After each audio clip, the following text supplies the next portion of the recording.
Good morning friends. अभी जो हम टॉपिक स्टार्ट करने जा रहे हैं जीएनएम सेकेंड ईयर का मेडिकल सर्जिकल सेकेंड का मैं कैंसर टॉपिक स्टार्ट करने जा रहा हूँ। कैंसर क्या है, पहले इसके बारे में हम बात करेंगे। कैंसर जैसे हमारे शरीर हुआ, हमारे शरीर किससे बना हुआ है? सेल से बना हुआ है और सेल मिलकर टिश्यू बनाते हैं। सेल का ग्रोथ जो होता है हमेशा होते रहता है, कंटिन्यूअस सेल का ग्रोथ होता है।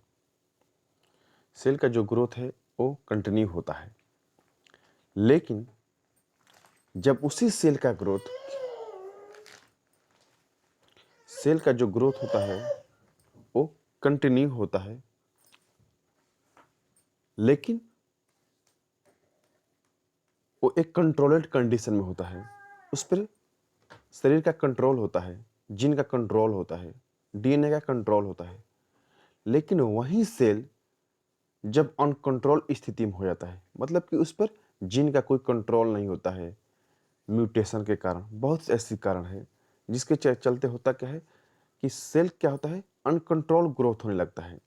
सेल जब अनकंट्रोल ग्रोथ होने लगता है तो वो एक ट्यूमर बनाती हैं, गांठें बनाती हैं सेल शरीर के अंदर, जिसके चलते वो बाद में कैंसर का रूप धारण करती हैं। ये ट्यूमर होती है, ये दो टाइप का होती है, बेनिग्न ट्यूमर और मैलिग्नेंट ट्यूमर।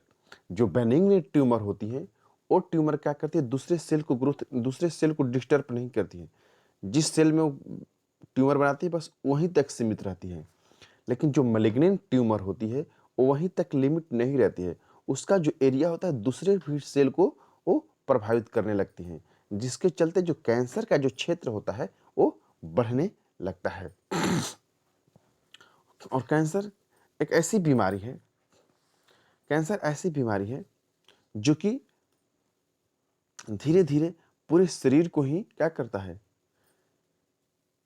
खत्म कर देता है, क्योंकि ये बहुत ही एक खतरनाक बीमारी है। इसके क्या क्या कारण हो सकते हैं?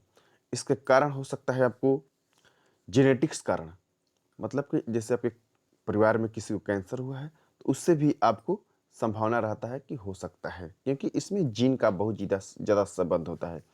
और जीन ही क्या करते हैं, सेल को कंट्रोल करते हैं, सेल के ग्रोथ को कंट्रोल करते हैं, इसलिए इसमें जेनेटिक्स कारण भी हो सकते हैं। जैसे तनाव हुआ, आप हमेशा तनाव में रहते हैं, हमेशा मेंटली प्रेशर में रहते हैं, किसी भी कारणवश तो आपको कैंसर होने की संभावना बढ़ सकते हैं। आप बहुत ज़्यादा मात्रा में धूम्रपान का सेवन करते हैं, जैसे सिगरेट हुआ, तंबाकू हुआ, गुटखा हुआ, इन सब चीज़ों को सेवन करने से क्या होता है, माउथ कैंसर होने की संभावना बढ़ जाता है और माउथ कैंसर होता भी है। आपको ज़्यादा मात्रा में यदि आप शराब का सेवन करते हैं उससे भी क्या होता है, आपको कैंसर होने का संभावना बढ़ सकता है। जैसे आप बहुत ज़्यादा मात्रा में वसा युक्त भोजन लेते हैं, वसा युक्त भोजन ज़्यादा मात्रा में लेने से होता क्या है कि शरीर में फैटी बढ़ने लगता है, और शरीर में फैटी बढ़ने से चलते क्या होता है, शरीर में फैटी बढ़ने से क्या होता है, आपको कैंसर होने की संभावना बढ़ सकता है। दूसरा चीज़ आपको, जैसे आहार हुआ, आहार में आपको तैलीय चीज़ ज़्यादा नहीं चाहिए, ज़्यादा आपको आहार में फाइबर चीज़ चाहिए। फाइबर से क्या होता है, शरीर का मेंटेनेंस भी सही रहता है और आपको कोई भी प्रकार की कैंसर संबंधित बीमारियां होने नहीं देता है। इसके हार्मोनल कारण भी है, जैसे हार्मोनल कारण में है एस्ट्रोजन कारण और प्रोजेस्टेरोन कारण। जैसे आप सुनते होंगे प्रोस्टेट कैंसर, ब्रेस्ट कैंसर, ये सब हार्मोनल कारण है। यदि हार्मोन में किसी भी कारण, किसी भी चलते डिस्टरबेंस आता है तो आपको, जैसे पुरुष में होता है प्रोस्टेट कैंसर, महिलाओं में होता है एस्ट्रोजन के चलते होता है ब्रेस्ट कैंसर, इन सब चलते क्या होता है, सर्विक्स कैंसर, विभिन्न प्रकार के कैंसर हो सकता है।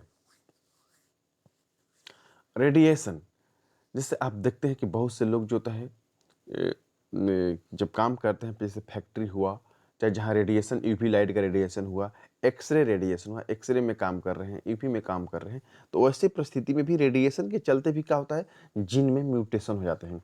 और जीन में म्यूटेशन के चलते होगा क्या, आपको सेल अनकंट्रोल ग्रोथ करेगा, सेल अनकंट्रोल ग्रोथ करने के कारण क्या होगा, आपको कैंसर हो सकता है।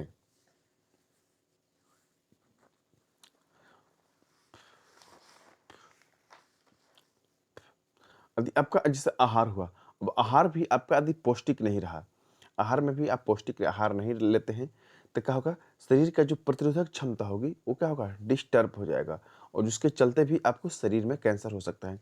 इसलिए जो आहार होनी चाहिए वो पौष्टिक होना चाहिए, शरीर के लिए अच्छा होना चाहिए। जैसे बहुत से लोग होता है कि फास्ट फूड खाते हैं, फास्ट फूड भी कैंसर के कारण बन सकते हैं, क्योंकि फास्ट फूड क्या होता है, शरीर के लिए बहुत ज़्यादा लाभदायक नहीं होता है, उसमें बहुत ज़्यादा पौष्टिक नहीं होता है, जिसके चलते आपको कैंसर होने सकता है, क्योंकि उससे प्रतिरोधक क्षमता क्या होगी, आपका डाउन होगा, और प्रतिरोधक क्षमता यदि आपका डाउन होता है तो आपको कैंसर की बीमारी हो सकती है। इसका बचाव कैसे किया जाए? इसको बचाने का सबसे बढ़िया तरीका है कि अपने जीवन शैली में सुधार किया जाए। जैसे आप धूम्रपान से बचें, गुटखा से बचें, पान मसाला से बचें, ठीक है? और आप अपने शरीर को, फिटनेस को बनाए रखें। सुबह-सुबह टहला करें, और दूसरी चीज़ जो खाना खाएँ, खाना में फाइबर युक्त होना चाहिए, ताकि फाइबरस चीज़ हो, ताकि शरीर को क्या करता है, मेंटेनेंस को वो सही रखता है। डिब्बाबंद, जैसे शहरों में आजकल बहुत ज़्यादा प्रचलन चल चुका है डिब्बाबंद खाने का। ये डिब्बाबंद जो भी खाना है वो आपको शरीर में कैंसर ला सकता है। शरीर में विभिन्न प्रकार की बीमारी भी ला सकती है, क्योंकि डिब्बाबंद जो खाना होती है वो कब का खाना बना हुआ है, कब का पैकिंग किया हुआ है, वो आपके लिए बहुत ज़्यादा हानिकारक हो सकता है। आप नियमित व्यायाम करें, शरीर को, फिटनेस को बनाए रखें, और पौष्टिक भोजन लें। दूसरा चीज़, जैसे आपका चर्बी बहुत शरीर में बढ़ गया है, तो अपना बीएमआई पता करके, और शरीर के चर्बी को कम करके, क्योंकि शरीर पे चर्बी आने से क्या होता है, शरीर स्थिर पड़ जाता है, और शरीर के स्थिर पड़ने के चलते क्या होगा, आपको बीमारी हो सकती है, आपको कैंसर हो सकता है, क्योंकि सेल जो क्या होगा, शरीर स्थिर पड़ेगा, सेल जो क्या होगा, स्थिर हो जाएंगे, जिसके चलते सेल में अनकंट्रोल ग्रोथ होगा और आपको कैंसर हो सकता है। इसकी जांच अवश्य करानी चाहिए। जैसे शारीरिक परीक्षण, आप डॉक्टरों के पास जाते हैं तो इसका क्या होता है, पहले शारीरिक परीक्षण किया जाता है, देखा जाता है कि आपको कहाँ कैंसर है, कैसे कैंसर है, वो एक होगा, फिजिकल वेरिफिकेशन होता है। उसके बाद इसका टेस्ट होता है, जैसे लैब टेस्ट में, जैसे ब्लड जांच हुआ, सीबीसी हुआ, ईसीआर हुआ। उसके बाद लिवर फंक्शन टेस्ट किया जाता है, पीसीआर किया जाता है। लिवर फंक्शन टेस्ट से भी पता चलता है कि आपको कैंसर है या नहीं। उसके बाद पीसीआर किया जाता है, प्रोटीन क्रेटिनिन टेस्ट किया जाता है। उसके बाद इमेजिंग में जैसे एक्सरे किया जाता है, आपको एक एमआरआई किया जाता है, सीटी स्कैन किया जाता है, इससे भी पता चलता है कि आपको कैंसर है कि नहीं। दूसरा लास्ट टेस्ट होता है बायोप्सी टेस्ट। बायोप्सी टेस्ट में क्या होता है कि जिस स्थान पर आपको कैंसर हुआ है, जिस स्थान पर आपको कैंसर, उस स्थान का छोटा सा टुकड़ा सेल्स को लिया जाता है, और सेल्स को ले जाने के बाद आपको माइक्रोस्कोप में दिखाया जाता है कि आपको जो सेल का जो ग्रोथ है वो कंट्रोल है, अनकंट्रोल है, क्या है, उससे पता चल जाता है। उसके बाद होता है आपको कैंसर का स्पेसिफिक टेस्ट होता है, cancer antigen test. Cancer antigen test होता है, उससे पता चलता है कि अब कैंसर है या नहीं। उसके बाद prostate specific PSA prostate specific antigen test, इससे पता चलता है कि आपको कैंसर है या नहीं।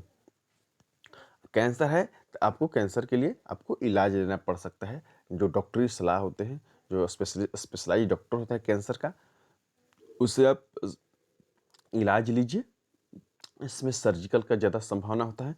दूसरा, आपको रेडिएशन केमोथेरेपी की संभावना होती है, जिससे पेशेंट को किया जाता है और ठीक किया जाता है। थैंक यू, बहुत बहुत धन्यवाद।